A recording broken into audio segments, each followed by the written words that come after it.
Bonjour. Le Millier de Mix présente Covid 1984. C'est une simple question de temps. Un avenir à prendre. de vivaces et splendides hallucinations. J'ai eu un rêve qui questionne les modèles dominants. Covid 1984. Pourquoi s'exciterait-on sur Big Brother? Les 2 minutes de haine et tout le reste de leur foutu baliverne.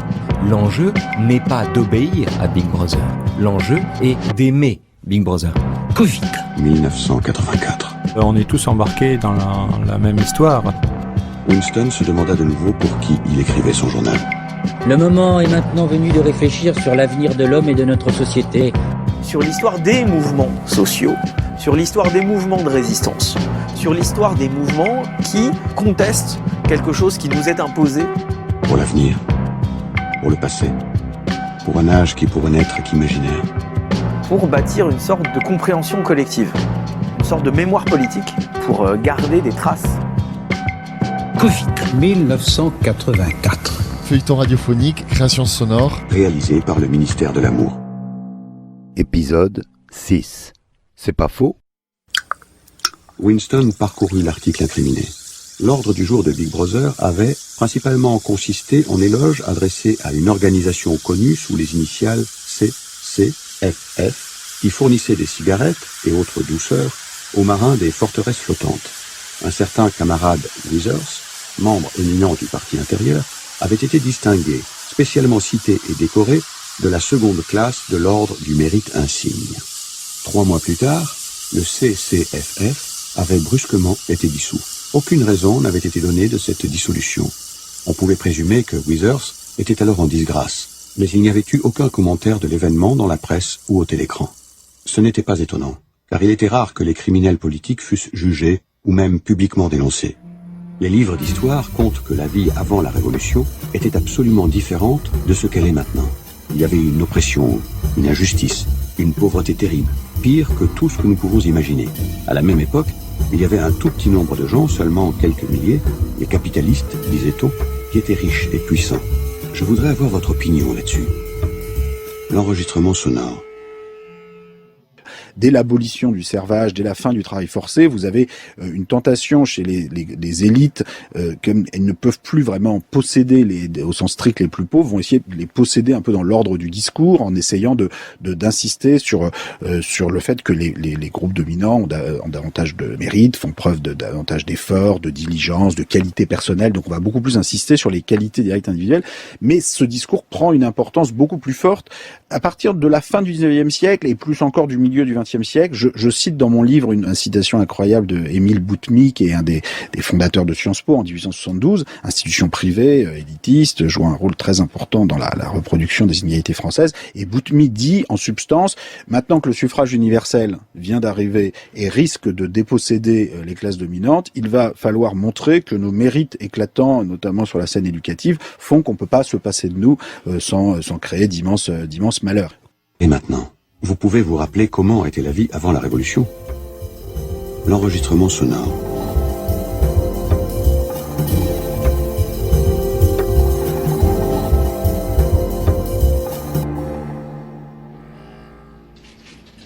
Winston se gratta doucement le nez avec un trombone. Dans la cabine d'en face, le camarade Tillotson, ramassé sur son phonoscript, y déversait encore des secrets. Il leva un moment la tête. Même éclairot-il des lunettes. Winston se demanda si le camarade Tillotson faisait en ce moment le même travail que lui. Il y avait très probablement en cet instant une douzaine d'individus qui rivalisaient dans la fabrication de versions sur ce qu'avait réellement dit Big Brother. Quelques cerveaux directeurs du parti intérieur sélectionneraient ensuite une version ou une autre, la feraient rééditer et mettraient en mouvement le complexe processus de contre-correction et d'anté-référence qu'entraînerait ce choix. Le mensonge choisi passerait ensuite aux archives et deviendrait vérité permanente. Winston décida qu'il ne serait pas suffisant de se borner à inverser le sens de l'allocution de Big Brother.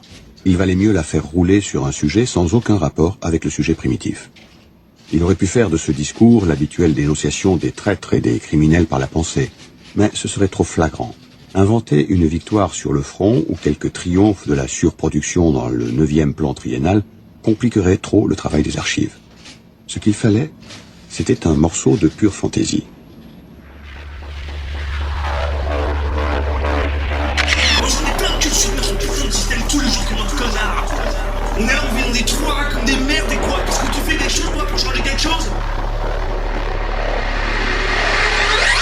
vois qu'un mec comme Bush, il se représente comme l'étendard de la démocratie, c'est que des gens comme ça se soient accaparés de ce mot,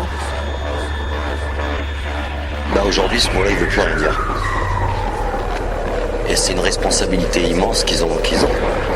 Ils ont traîné un mot dans la boue, un mot important.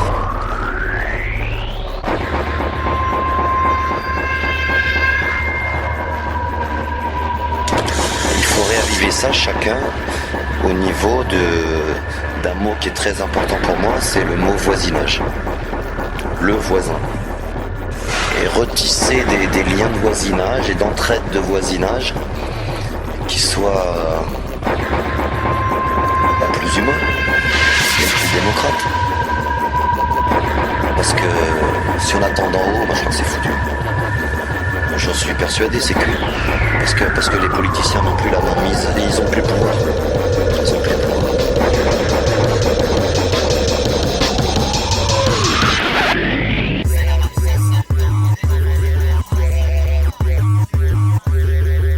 On est allé trop loin à tous les niveaux. Si t'es lucide, ça fait mal. Ça fait mal de penser au monde qu'on va laisser à nos enfants. Ça fait mal. Parce que ça va pas s'arranger en 2 jours. Ça va pas s'arranger en 2 jours. C'est allé trop loin déjà. On a vu l'effondrement du système communiste il n'y a pas longtemps, mais l'effondrement du système capitaliste, ça peut être dans 2 ans, ça peut être dans 3 ans, ça peut être demain matin. Là, ce qu'il faut que tout le monde soit conscient, c'est que là, il faut attacher ses ceintures parce que c'est une vraie valse à sale-temps et ça va pas s'arranger en 2 jours.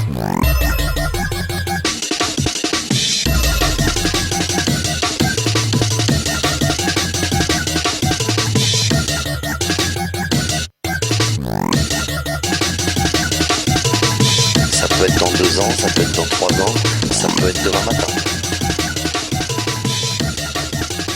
Donc voilà, il est là pour le sport. Covid. 1984, qui contrôle le passé, contrôle le présent, qui contrôle le présent, contrôle l'avenir. Oui, c'est-à-dire qu'il n'y a plus que du présent. Big Brother, en certaines circonstances, consacrait son ordre du jour à la glorification de quelques humbles et simples soldats, membres du parti, dont la vie, aussi bien que la mort, offrait un exemple digne d'être suivi. Cette fois, Big Brother glorifierait le camarade Ogilvy. À la vérité, il n'y avait pas de camarade Ogilvy, mais quelques lignes imprimées et 2 photographies maquillées l'amèneraient à exister. Winston réfléchit un moment, puis rapprocha de lui le phonoscript et se mit à dicter dans le style familier à Big Brother. Un style à la fois militaire et pédant. Facile à imiter à cause de l'habitude de Big Brother de poser des questions et d'y répondre tout de suite. Quelle leçon pouvons-nous tirer de ce fait, camarades? La leçon, qui est aussi un des principes fondamentaux de Langsos, que... et ainsi de suite. À 3 ans, le camarade Ogilvy refusait tous les jouets. Il n'acceptait qu'un tambour, une mitraillette et un hélicoptère en miniature. À 6 ans, une année à l'avance, par une dispense toute spéciale, il rejoignait les espions. À 9 ans, il était chef de groupe. À 11, il dénonçait son oncle à la police de la pensée. Il avait entendu une conversation dont les tendances lui avaient paru criminelles. À 17 ans, il était moniteur d'une section de la Ligue anti-sexe des juniors. À 19 ans, il inventait une grenade à main qui était adoptée par le ministère de la Paix. Au premier essai, cette grenade tuait d'un coup 30 prisonniers eurasiens. À 23 ans, il était tué en service commandé. Poursuivi par des chasseurs ennemis, alors qu'il survolait l'océan Indien avec d'importantes dépêches, il s'était lesté de sa mitrailleuse et il avait sauté avec les dépêches et tout de l'hélicoptère dans l'eau profonde. C'était une fin, disait Big Brother, qu'il était impossible de contempler sans un sentiment d'envie. Big Brother ajoutait quelques remarques sur la pureté et la rectitude de la vie du camarade Ogilvy. Il avait renoncé à tout alcool, même au vin et à la bière. Il ne fumait pas. Il ne prenait aucune heure de récréation, sauf celle qu'il passait chaque jour au gymnase. Il avait fait vœu de célibat. Le mariage et le soin d'une famille étaient, pensait-il, incompatibles avec un dévouement de 24 heures par jour au devoir. Il n'avait comme sujet de conversation que les principes de Langsos. Rien dans la vie ne l'intéressait que la défaite de l'armée eurasienne et la chasse aux espions, aux saboteurs, aux criminels par la pensée, aux traîtres en général. Il regarda une fois encore son rival de la cabine d'en face. Quelque chose lui disait que certainement Tillotson était occupé à la même besogne que lui. Il n'y avait aucun moyen de savoir quelle rédaction serait finalement adoptée. Mais il avait la conviction profonde que ce serait la sienne. Le camarade Ogilvy, inexistant une heure plus tôt, était maintenant une réalité. Une étrange idée frappa Winston. On pouvait créer des morts, mais il était impossible de créer des vivants. Le camarade Ogilvy, qui n'avait jamais existé dans le présent, existait maintenant dans le passé. Et quand la falsification serait oubliée, son existence aurait autant d'authenticité, autant d'évidence que celle de Charlemagne ou de Jules César.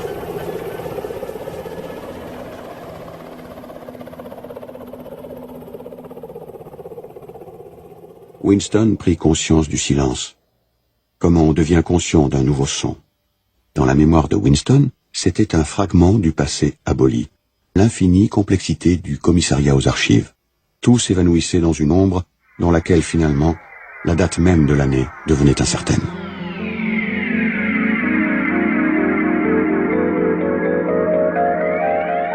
« 12 octobre 2001. Nous nous concentrons sur l'Afghanistan et les réseaux terroristes qui s'y cachent jusqu'à présent.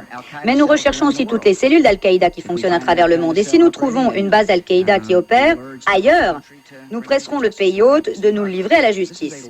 Nous avons fait des progrès, mais ce sera une guerre longue contre les activités terroristes. Nous allons traduire aussi en justice tous les gouvernements qui abritent, parrainent et nourrissent les réseaux. Vous avez mentionné l'Irak, il n'y a pas de doute que son dirigeant est un homme du mal. Après tout, il a gazé son propre peuple.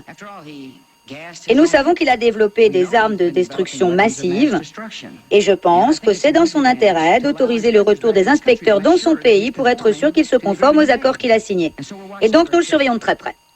Scott Ritter, ancien officier de Marines américain, et vous avez combattu pour votre pays dans la guerre du Golfe sous les ordres du général Schwarzkopf.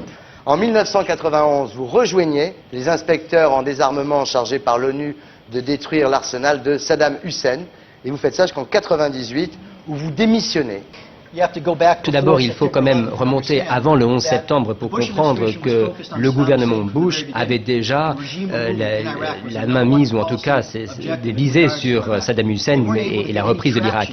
Alors il n'y avait aucune façon pour engager l'opinion publique ou le Conseil de sécurité autour de cette cause, mais alors le 11 septembre est arrivé comme une espèce de pain béni. On avait pu tout d'un coup transformer cette attaque du 11 septembre pour mobiliser le public américain autour de cette idée de lutter contre le terrorisme et Osama Ben Laden. Mais le 12 septembre, le lendemain donc des attaques, Rumsfeld et Paul Wolfowitz ont dit au président que pour gagner la guerre contre le terrorisme, eh bien, il faut éliminer Saddam Hussein et mener la guerre contre l'Irak. Alors peu nous importe Al-Qaïda et Ben Laden, c'est une excuse pour aller attaquer Saddam Hussein.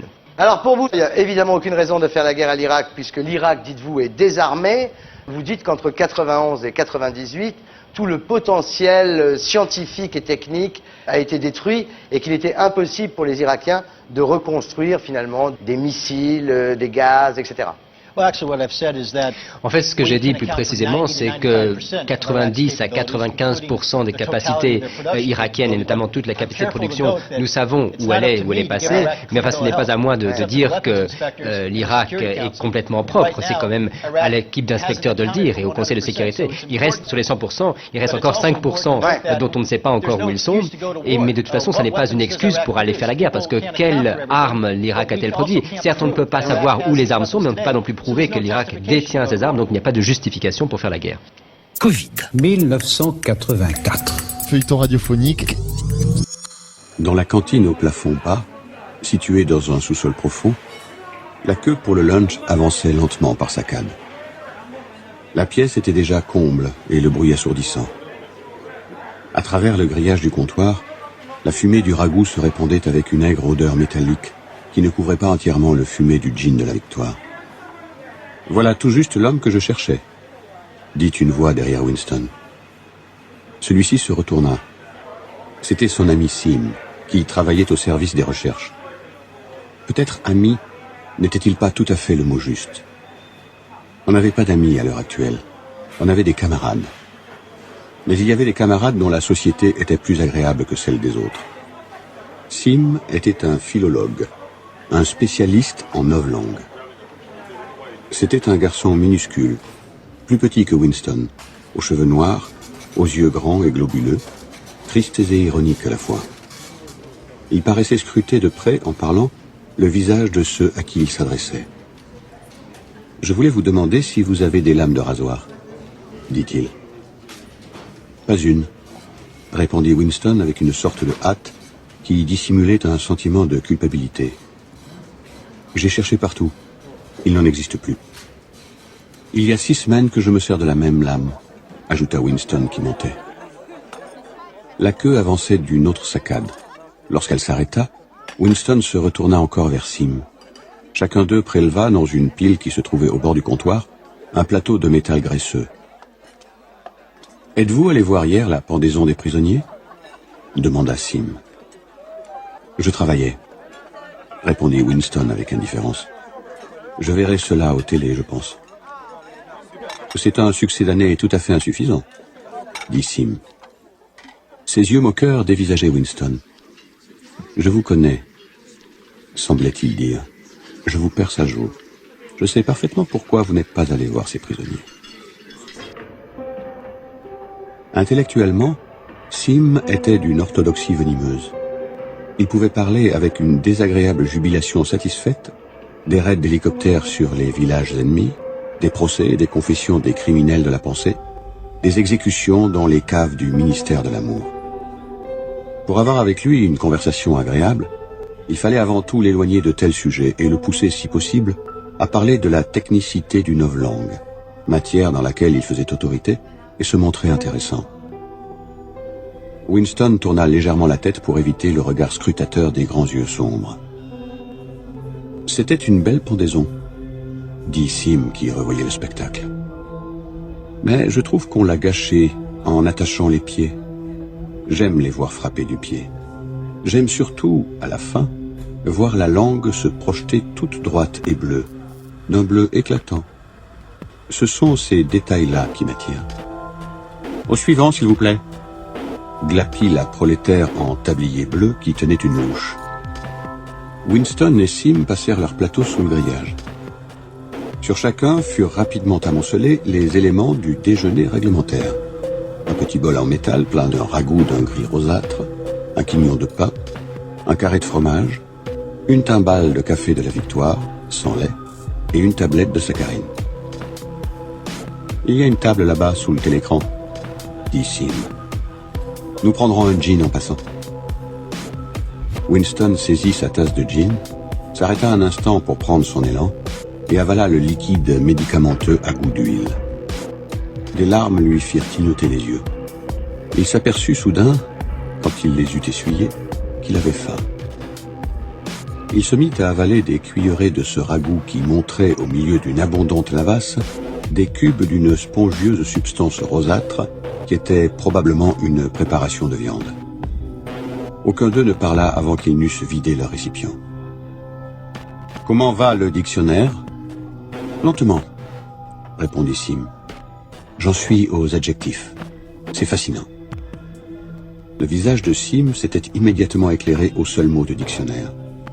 Il poussa de côté le récipient qui avait contenu le ragoût, prit d'une main délicate son quignon de pain, de l'autre son fromage, et se pencha au-dessus de la table pour se faire entendre sans crier. « La 11e édition est l'édition définitive, » dit-il. « Nous donnons aux novlangues sa forme finale, celle qu'il aura quand personne ne parlera plus une autre langue. Quand nous aurons terminé, les gens comme vous devront le réapprendre entièrement. Vous croyez, n'est-ce pas, que notre travail principal est d'inventer des mots nouveaux? Pas du tout. Nous détruisons chaque jour des mots, des vingtaines de mots, des centaines de mots. Nous taillons le langage jusqu'à l'os. La 11e édition ne renfermera pas un seul mot qui puisse vieillir avant l'année 2050.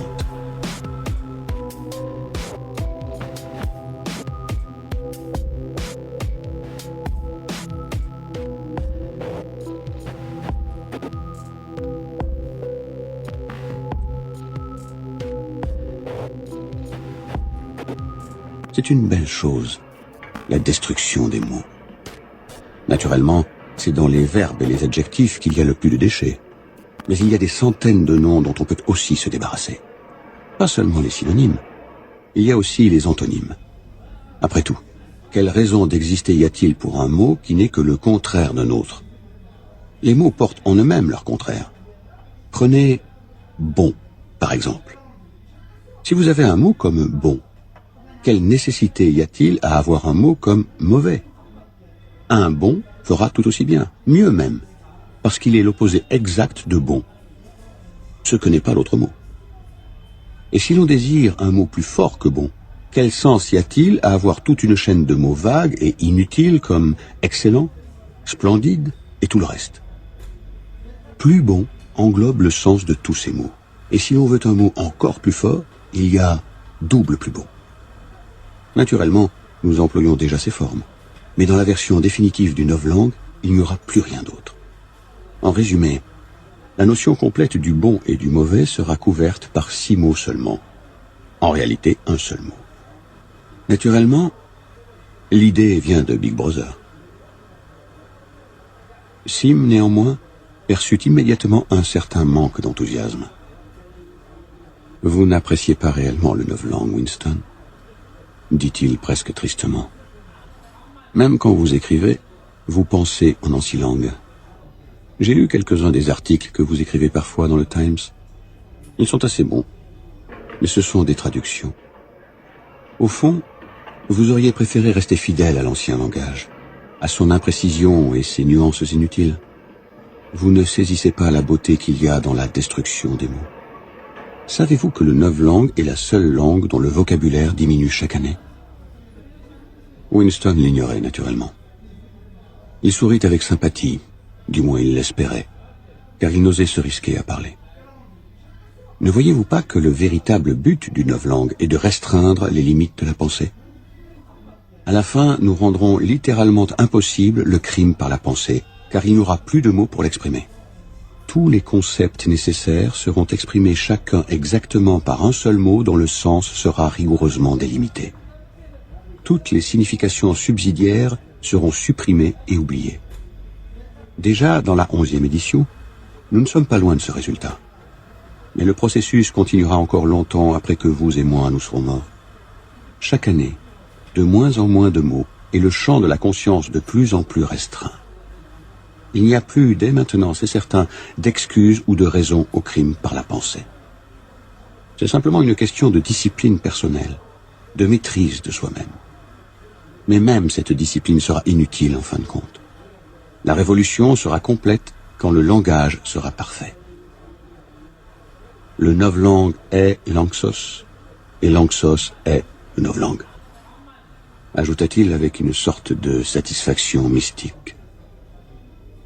Vous est-il jamais arrivé de penser, Winston, qu'en l'an 2050 au plus tard, il n'y aura pas un seul être humain vivant capable de comprendre une conversation comme celle que nous tenons maintenant? Les prolétaires ne sont pas des êtres humains, dit-il négligemment.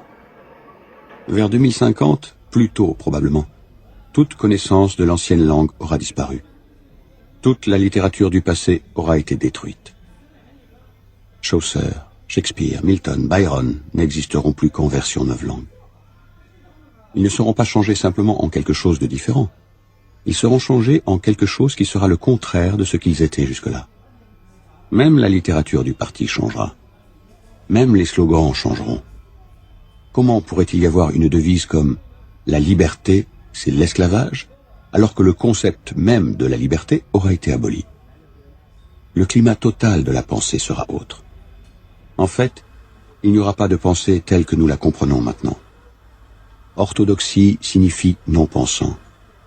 Qui n'a pas besoin de penser? L'orthodoxie, c'est l'inconscience. Un de ces jours, pensa soudain Winston avec une conviction certaine, Sim sera vaporisé. Il est trop intelligent. Il voit trop clairement et parle trop franchement. Le parti n'aime pas ces individus-là. Un jour, il disparaîtra. C'est écrit sur son visage. Une année, un document d'archives. Les hommes, les événements, les idées à l'ordre du jour. 1984. Jacques Attali.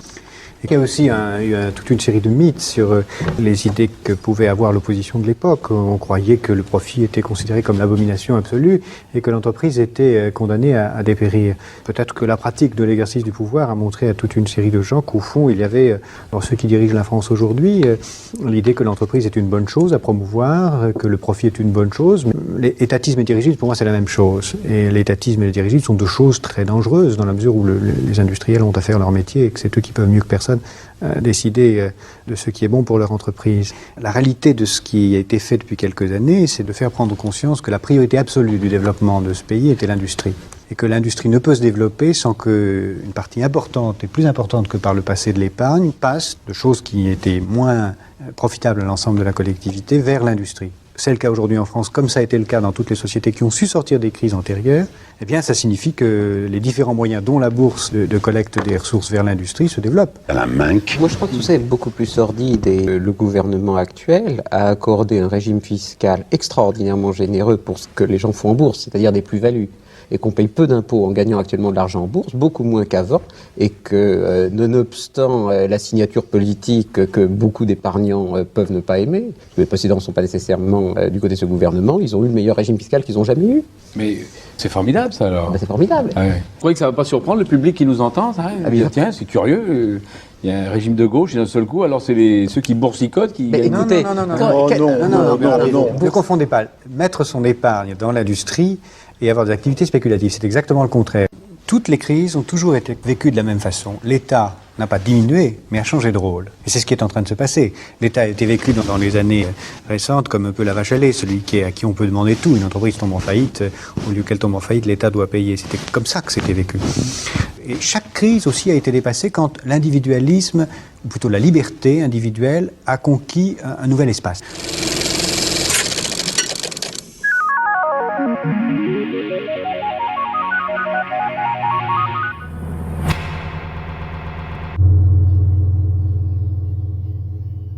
Welcome to the game of sound. Press enter to open a new sample. Click here to start game. One player.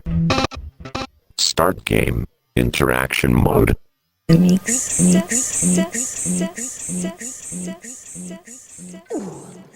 It's close to midnight. Something evil's lurking in the dark. Under the moonlight, see a sight that almost stops your heart. You try to scream, but terror take the sound before you make it. C'est au moins du Michael Jackson. I'm a product of my business. I'm a product of my business. I'm a product of my business.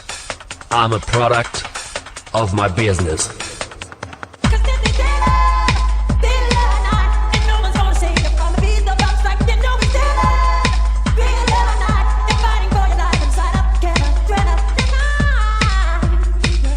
I'm a product of my business. I'm a product of my business. I'm a product of my business. I'm a product of my business. Le compte à rebours est lancé, il ne reste plus que 30 heures avant l'expiration de l'ultimatum de George Bush. Hier soir, le président américain a été très clair. Pour Saddam Hussein et les siens, c'est l'exil ou la guerre. On écoute les principaux extraits de sa déclaration. I'm a product of my business. I'm a product of my business. I'm a product of my business. I'm a product of my business. Le temps de la tromperie et de la cruauté est maintenant terminé. Saddam Hussein et ses fils doivent quitter l'Irak dans les 48 heures. S'ils refusent de partir, une action militaire sera lancée au moment que nous choisirons. Je lance un appel urgent à tous les militaires irakiens et aux services secrets. Si la guerre éclate, ne vous battez pas pour un régime qui n'a que faire de votre vie. Tous les militaires et tous les civils devraient écouter attentivement cet avertissement. En cas de conflit, votre sort dépendra de vos actions. Ne détruisez pas les puits de pétrole, une source de richesse qui appartient au peuple irakien. N'obéissez pas aux ordres d'utiliser des armes de destruction massive contre quiconque, y compris contre la population irakienne.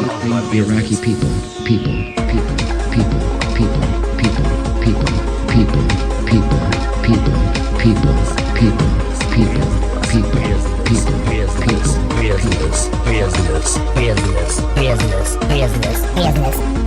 a product of my business. I'm a product of my business. I'm a product of my business. Darkness falls across the land. The midnight hour is close at hand. Creatures crawl in search of blood to terrorize your neighborhood. And whosoever shall be found without the soul for getting down must stand and face the hounds of hell and rot inside a corpse's shell. I'm gonna do it tonight.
Nous n'avons pas le pouvoir. Mais un jour, nous l'aurons. Parce que ça a déjà commencé.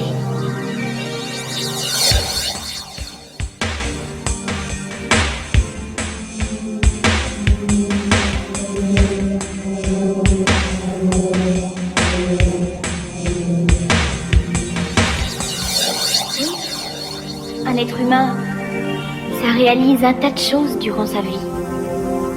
Comme des découvertes. Le mensonge totalitaire n'est pas de même ordre que le mensonge démocratique. C'est-à-dire, d'un côté, on a des discours compacts. Quand même règne le contrôle de la vérité, le silence et l'effacement de la mémoire. Et la peur.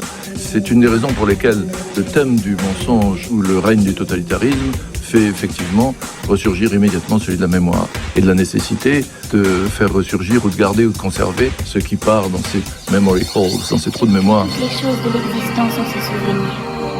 Mais si jamais l'ordre des choses était dérangé. À partir du 19e siècle, on voit de plus en plus la politique comme un exercice qui consiste à montrer quelque chose de son authenticité personnelle aux électeurs, au public, aux masses. Ceci dit, la question de la psychologisation de la vie publique concerne les démocraties occidentales contemporaines. Le fait que l'exercice de l'exhibition du moi soit devenu un exercice essentiel quand on est candidat à quoi que ce soit, écoutez, qui aurait pu penser qu'un jour, quelqu'un fasse une campagne présidentielle sur le thème « J'ai changé » ? Ça a quelque chose à voir avec son pouvoir ? Sarkozy. C'est ça. Le problème, c'est qu'on ne peut pas dire si c'est vrai ou si c'est faux. C'est ça. Il s'agit de faire en sorte que, bien évidemment, les énoncés que l'on produit ne puissent pas être confrontés à la réalité. Comment accorder une valeur de vérité à cet énoncé ? Est-ce que le président a changé ? Il a changé de femme. Bon, certes, ça, on peut dire oui. Mais a-t-il changé de caractère ? A-t-il changé de nature ? C'est ça la question. Or, c'est sur cette promesse-là de changement personnel, en particulier, que Sarkozy a bâti une partie de sa crédibilité politique.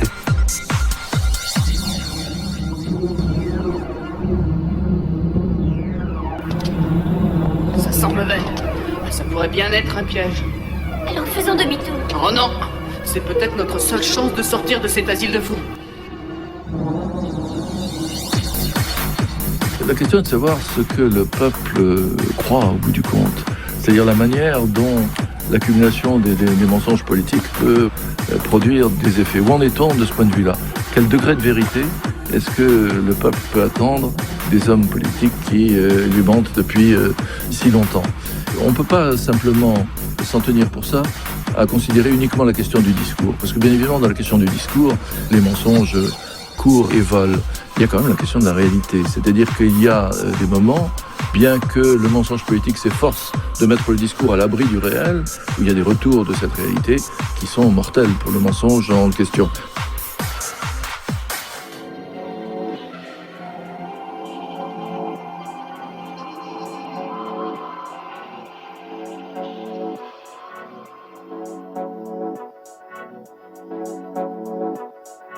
Quand on a des conditions, même si on vient d'un milieu populaire, il y a toujours des contextes, des déterminismes qui permettent aux uns et aux autres de travailler mieux que d'autres et que donc du coup rien n'a à voir avec une volonté personnelle ou une capacité personnelle. Ça n'a rien à voir. C'est aussi à voir avec l'entourage qui évolue avec vous autour de vous. Non. Quand on est une mère, femme de ménage et un père ouvrier, vous n'êtes pas dans ces conditions-là. On a Rafik Smati qui nous a raconté, lui aussi, qui venait d'un milieu extrêmement populaire. Il y est arrivé tout seul, en travaillant et en ayant foi. Mais on n'y arrive jamais tout seul. Valérie, je viens d'un milieu populaire. Je considère pas que je dois tout à moi-même et à ma propre volonté. Je considère que j'ai été entouré par des gens.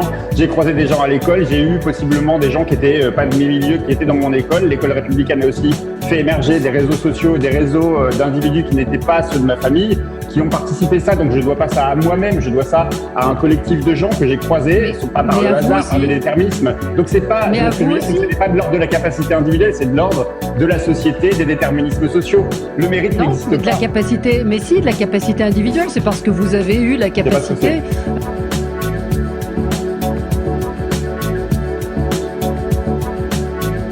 Pierre Jouvet. Je pense qu'il n'y a pas de déterminisme individuel qui façonne le citoyen. C'est dans un mécanisme collectif qu'on arrive à avoir la chance pour certains, et malheureusement pour trop peu, de pouvoir émerger quand on vient d'un milieu populaire, de pouvoir sortir la tête de l'eau pour beaucoup, mais c'est extrêmement faible. Et en fait, c'est la différence entre l'individu et le collectif. Et moi, je suis profondément attaché à cette valeur collective dans le pays, au fait qu'on ait des services publics qui sont puissants, qui nous permettent de nous émanciper, qu'on ait... Vous savez, quand on a par exemple le débat récurrent sur les footballeurs, qui disent « Mais moi, je suis footballeur, je m'en suis sorti tout seul, je dois rien à la France. » Mais tu dois tout à la France. Parce qu'en vérité, quand tu es passé à Clairefontaine, c'est payé par les impôts des Français. Quand tu roules sur une route nationale, c'est payé par les impôts des gens. C'est ce système collectif qui façonne la réussite ensuite des individus. Et si on a un système collectif et de solidarité qui est affaibli, alors les réussites individuelles qui peuvent émerger, elles n'existeront plus.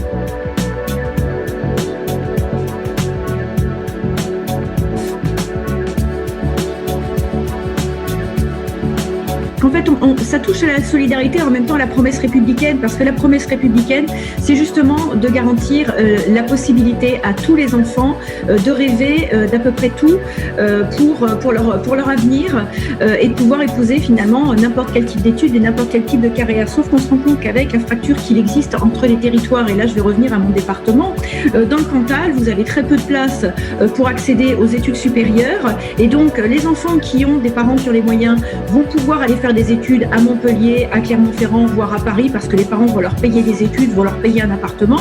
D'autres vont s'endetter et vont commencer leur carrière avec 50 000 euros de dette, parce qu'ils auront dû payer tout ça, et d'autres auront accès à des bourses scolaires qui sont insuffisantes pour ces enfants-là. Et c'est pas qu'une question de merde, c'est aussi une question de connaissance. Quand Judith dit qu'on choisit son métier ou sa formation, je suis désolé, moi, gamin, personne ne m'a parlé de l'existence de sciences politiques, ou de HEC, ou de Hippocagne, machin.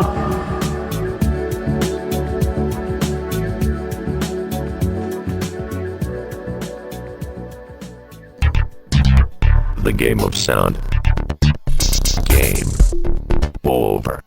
Ready to new game of sound. Covid, 1984.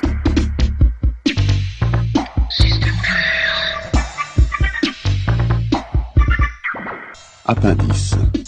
Les principes du novlangue. Les mots novlangue étaient divisés en 3 classes distinctes. Plus, on disait en novlangue double pensée. Double plus. La vie de tous les jours. Appendice. Vocabulaire B. Le vocabulaire B comprenait des mots formés pour des fins politiques, c'est-à-dire des mots qui, non seulement dans tous les cas, avaient une signification politique, mais étaient destinés à imposer l'attitude mentale voulue à la personne qui les employait. Il était difficile, sans une compréhension complète des principes de Lanxos, d'employer ces mots correctement. On pouvait, dans certains cas, les traduire en ancilangue. ou même par des mots puisés dans le vocabulaire A. Mais cette traduction exigeait en général une longue périphrase, et impliquait toujours la perte de certaines harmonies. Les mots B formaient une sorte de sténographie verbale qui entassait en quelques syllabes des séries complètes d'idées, et ils étaient plus justes et plus forts que ceux du langage ordinaire. Les mots B étaient toujours des mots composés. On trouvait naturellement des mots composés tels que phonoscript dans le vocabulaire A, mais ce n'étaient que des abréviations commodes, qui n'avaient aucune couleur idéologique spéciale. Ils étaient formés de 2 mots, ou plus, ou de portions de mots soudées en une forme que l'on pouvait facilement prononcer. L'amalgame obtenu était toujours un nom-verbe, dont les désinences suivaient les règles ordinaires.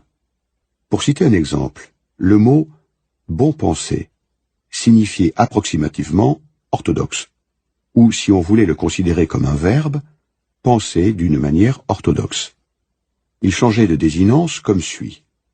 Nom-verbe « bon penser », passé et participe passé « bien penser », participe présent « bon pensant », adjectif « bon pensable », non-verbal « bon penseur ».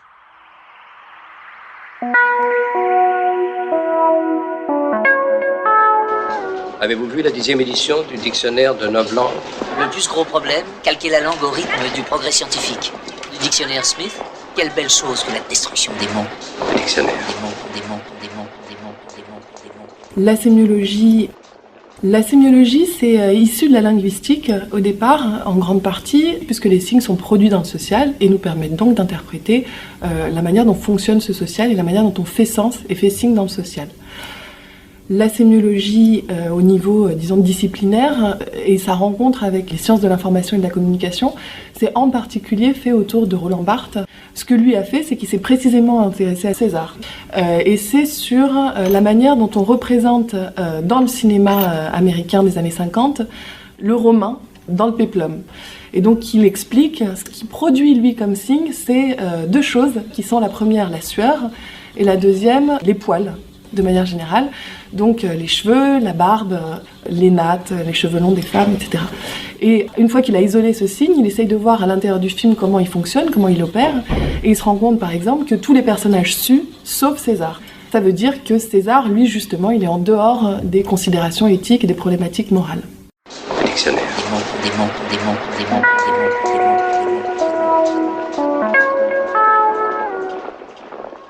En l'an 1984, le novlangue n'était pas la seule langue en usage.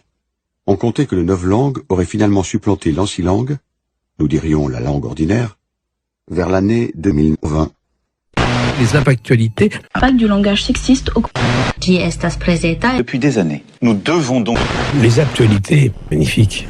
25 février. On remet en avant surtout les victimes, très nombreuses effectivement, de la Seconde Guerre mondiale, et où Vladimir Poutine cherche un peu à faire oublier les crimes du stalinisme. Il en parle très rapidement pour surtout mettre en avant la victoire de l'Union soviétique durant la Seconde Guerre mondiale. Donc on ne veut finalement qu'une histoire. Qu'il n'y a pas lieu de fermer les frontières entre nos pays, ce serait disproportionné et inefficace. À ce stade, nous souhaitons également dire qu'il n'y a pas lieu d'annuler a priori les grands événements publics, qu'ils soient de nature sportive ou culturelle. C'est surtout que Vladimir Poutine lui-même se fait historien, il écrit l'histoire, il écrit son histoire, qui est celle effectivement où alors le pacte germano-soviétique devient une nécessité. Il écrit des articles historiques, donc c'est le monde politique et le président lui-même qui va écrire cette histoire, qui est une histoire extrêmement sélective. Je suis en ce moment de garde au SAMU et hier soir, dès l'annonce que le nord de l'Italie était une zone qui nécessitait de prendre des précautions, nous avons eu une explosion d'appels au niveau du SAMU, y compris des renseignements, parce que le numéro vert qui a été mis en place par le ministère ferme à 19h. On est face à potentiellement une crise sanitaire qui nécessitera la mobilisation de moyens importants. Ces moyens n'existent pas. Les moyens qu'on mettra sont des moyens qui seront pris ailleurs au détriment d'autres patients et du fonctionnement normal de nos SAMU et de nos hôpitaux. Partout en France où il y a un service de SAMU, nous sommes prêts à accueillir d'éventuels malades. Nous constatons qu'il n'y a aucun malade hospitalisé en France aujourd'hui atteint par ce virus. Aucun. Nous avons ce soir 2 nouveaux cas. 14 cas confirmés, 2 personnes hospitalisées, 11 guéris et 1 décédé. Le cas numéro 13 est celui d'une jeune femme chinoise qui est revenue de Chine le 7 février, qui a été hospitalisée à Paris et qui a un tableau très rassurant puisqu'en fait elle est négative mais avec des traces de guérison récente. On est plus dans une épidémie de panique que dans une vraie épidémie, dans la mesure où on sait que tous les ans il y a des milliers de personnes âgées qui vont mourir de la grippe. Député de son pays, et qu'il l'est devenu grâce au mérite républicain. Je veux que demain, le gamin du Lot, le gamin d'Aulnay-sous-Bois, il sache ce que c'est que la République. Si la République de redevient forte, que dans son parcours, il sait que la République lui permettra de s'élever, lui permettra de trouver sa juste place, alors nous aurons lutté contre derrière les principes. On ne peut pas à la fois demander à ce qu'il y ait une transparence et une fois qu'on donne l'information, considérer qu'on participe à une panique qui en fait n'existe pas. La priorité unique et absolue du gouvernement, vous vous en doutez bien, c'est de protéger nos concitoyens contre le risque, et le risque sérieux d'une épidémie de ce coronavirus apparu en Chine et dont tout indique qu'il est en train de se transmettre un peu partout dans le monde. C'est un virus qui est en train quand même de montrer que sa virulence, son agressivité est modérée, très modérée, et que bien sûr il y a des sujets qui meurent, et que c'est bien regrettable, mais ça fait une très faible proportion et que on ne le dit pas assez probablement, 97% ou 98% des sujets atteints guérissent. Quand on parle des urgences, il faut aussi savoir, il ne faut pas raconter d'histoire. C'est vrai que si on a une épidémie de grande ampleur, on n'aura pas les moyens de mettre tous les malades dans des chambres isolées. Coupé. C'était Covid 1984. Mutabilité du passé. Celui qui a le contrôle du passé a le contrôle du futur. Celui qui a le contrôle du présent a le contrôle du passé. J'ai eu un rêve que les médias, ça parlerait un petit peu des gens. Covid 1984. On sait tout de vous. Big Data is watching nous. Prochain épisode du feuilleton. Nous y reviendrons la prochaine fois. Covid 1984, réalisé par le ministère de l'Amour. De l'amour, de l'amour.